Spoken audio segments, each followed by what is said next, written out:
Hi there, can you hear me okay? Yeah, much better. Cool. Geraint from Sky Sports.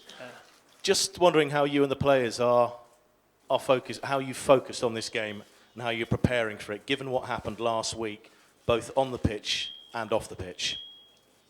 You mean before the game or after? Yes, yeah, the incident before the game. To be fair, before the game it was the game of the same how we always prepare before other games. We did the same things, went to a hotel after the morning training, rest, eat and go to the game. And to be fair, we did nothing different than all the other games. And after the game, of course, a little bit, few people were disappointed because we conceded 2 goals, but we won the game with 5-2, so we were also happy because I think already the manager said it already before. If someone told us before, would you take a 5-2 win over Rome, everyone would take it. So we were also happy. And to be fair, we played a good game at home. I think the first 20 minutes was difficult and the last 15 minutes, but I think between that time we dominated the game and we were the better team and we scored 5 goals, so we could be happy. Can I just ask a question as well? You obviously have a significant advantage, but just how much of a distraction, maybe can you tell us what's going on with the assistant manager, Zelka Buvac, what an impact this may have on you tomorrow? I think that's something for later. I'm here to speak about the game, about Liverpool and Rome, and not about other things.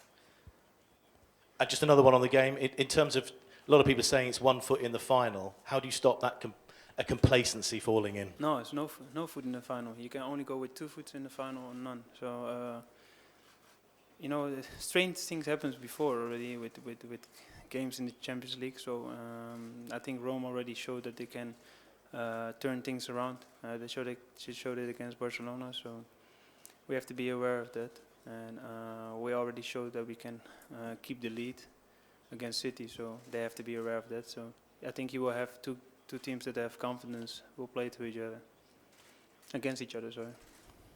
Thank you. Next questions? Okay, gentleman there,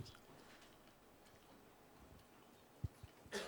Hi, Steve Scott from ITV News. Given what happened before the game last week, and given how many supporters you will have following you tomorrow night, do you have advice or a message for the fans who will be here with you tomorrow? Just sing as much as you can, loud as you can, just support us. I don't think what I can ask more of them. It's already a good thing that they travel to Rome to support us. So I hope they will sing loud and everything. Okay. Gentleman at the back over there. Gini, David Ornstein from the BBC. Can you tell us how the players and squad have been affected by what happened to Sean Cox? To be fair, we didn't know in the beginning what happened. We heard it the day after, but of course it's not a nice feeling when you hear someone get injured after a match. I think it was after a match when they were fighting. Yeah, we were devastated, but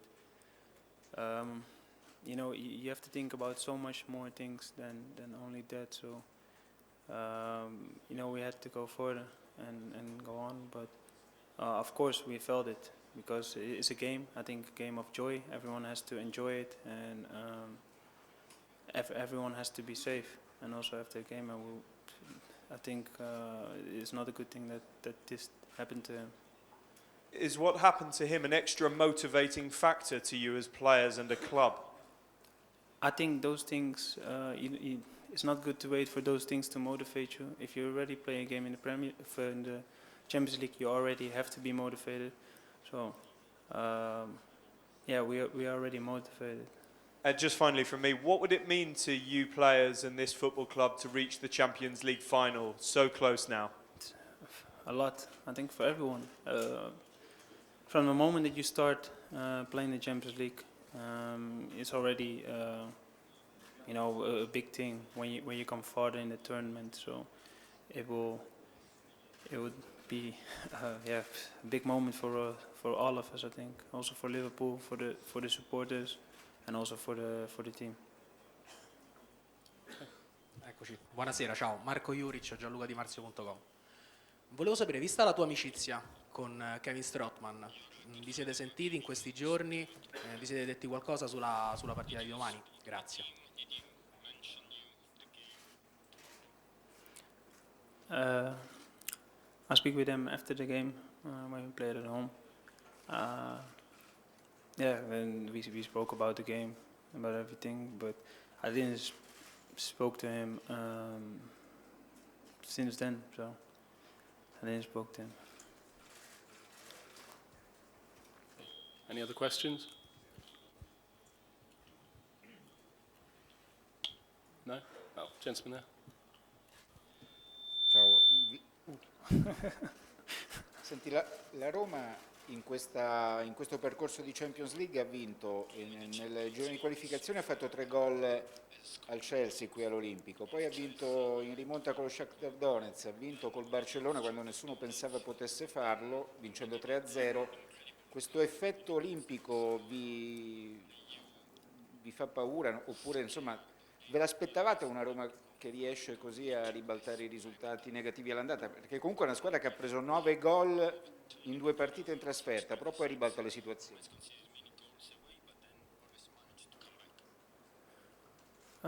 Yes, of course. We are aware of that. I don't think we are scared of that because we also showed that we can beat good teams and keep the lead. What I already said before, you will have 2 teams that have confidence. One that has confidence of turning things around. One will have confidence on keeping the lead.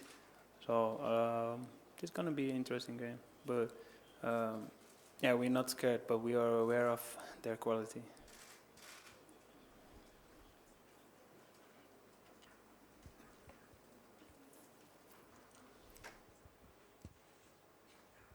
Hi, just another one from me. Can you... Hi there. Yes. Can you sort of explain what has been the secret for Liverpool's Champions League success this season? Because speaking to Roma, they cannot compare you with any other team they've played against. They see you as a very different, a very awkward team to play against, and they can see tomorrow that they expect you to have many chances. How do you explain your run in the Champions League, your success? Well, it's difficult to explain. It's of course another competition, but I didn't see that we did something different than we did before. We just trying to play the game that we want to do, always the game that we want to play in the Premier League, and also in the Champions League. So we were lucky that in the Champions League always went everything always right, and in the Premier League not always. But I also think how farther you come, how more belief you will have on reaching every next stage. Maybe that's the big difference, that the belief will grow into a tournament. But beside that, I don't think we did something different than we do usual. Ciao. Salah vi ha dato dei consigli su come affrontare questa partita, questo stadio, questi avversari? No, not really. He said that it's going to be difficult. That's the only thing that he said, and that we just must have confidence with our own style of playing. But he said it's going to be difficult because they have really good supporters who will support the team, and I think also what they saw after Barcelona. So I think everyone believes that they can have a good result here. So everyone will give 100%, and also the supporters will stand behind their team and support them. Okay, any final questions for Gini? One there. Buonasera. In passato sei stato accostato con insistenza alla Roma. C'è stato qualcosa di vero? C'è stata mai la possibilità di vederti qui a Roma o non c'è stato mai nulla? Grazie. Yeah, that's true. We spoke a few times for them, but at the end the deal don't went through. So I choose for another club.